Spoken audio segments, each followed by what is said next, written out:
Allahu, Allahu, Allahu,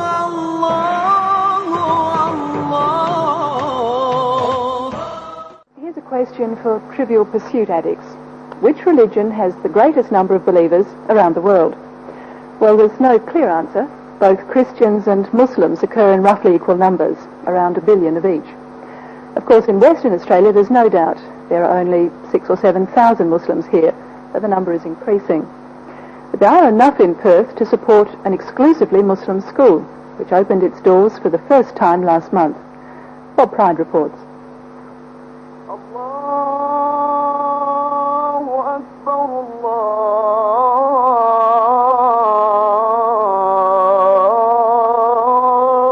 Allahu Akbar. For its size, it must be Perth's most ethnically diverse school.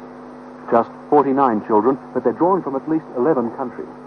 Indonesia, Afghanistan, Egypt, Turkey, Lebanon and Iran, and South Africa, to name a few.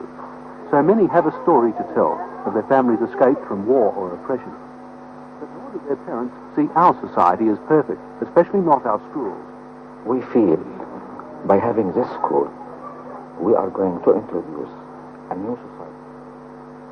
A new society free of social diseases. For example, drug abusing, alcoholism, gambling, homosexuality, and the crime rate. And you feel that all these children would have been exposed to those dangers in our state schools, had they attended regular schools? Yes, because in our teaching, following the Holy Quran and the teaching of the Quran, there is a lot of disciplines in Islam. Praying 5 times a day, fasting 1 month. This gives the habit of the obedience and that everyone is working to please God. There is no selfishness. For the time being, only 2 classes will operate, pre-primary and year 1. Though interest in the school has snowballed, the plan is to limit growth to just 1 new year group each year.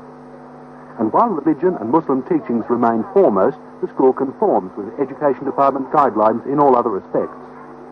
We are following the state government program exactly.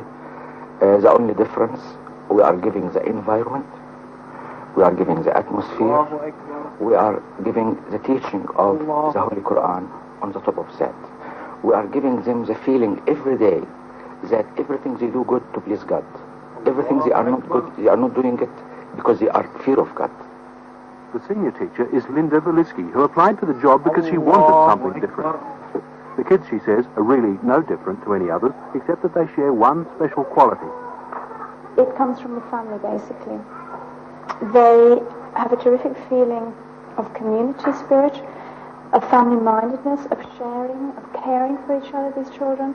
They will happily, without being told, if someone has no lunch at school, they will just automatically share their own things. This is something that they're taught through their religion, Islam, that you share before you think of yourself. You give it to someone else rather than yourself. And if they have sweets, they will ask, can I share these out? Which I think is quite unusual for a child to do. Perhaps the biggest problem stems from the very fact that the children do come from very close families and they tend not to be very independent. In the families, usually mum doesn't work. So she's always at home and she's looking after the children, and they're not really used to doing a lot for themselves. So we've had to try very hard over the first few weeks to establish a pattern. Now, how many of you kids speak Arabic here? You speak Arabic?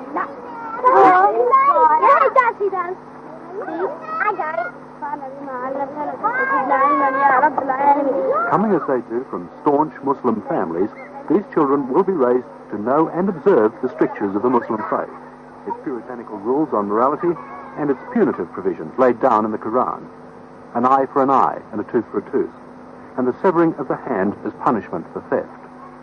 But in this school, it seems the closest they will come to that level of discipline is mild disapproval, or at worst, the scolding.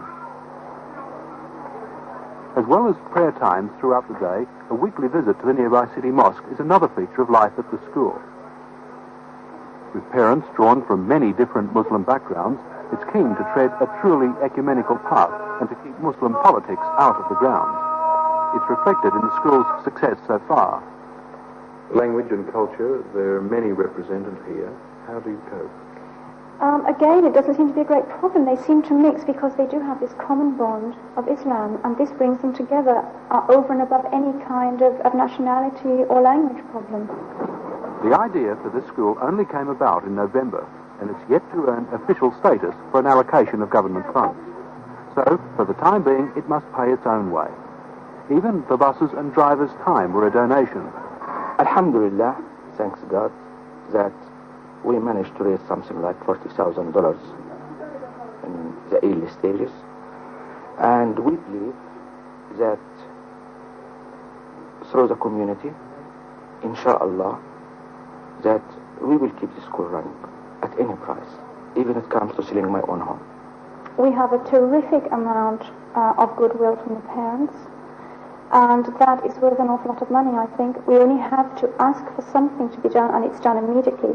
We have among our parents quite a wide range. They go from carpenters, we have bricklayers, fortunately we have sign writers, we have everything. It goes from right to the spectrum. And they're tremendous. They so much want this school to succeed. I can't see how it's going to fail with the backing that we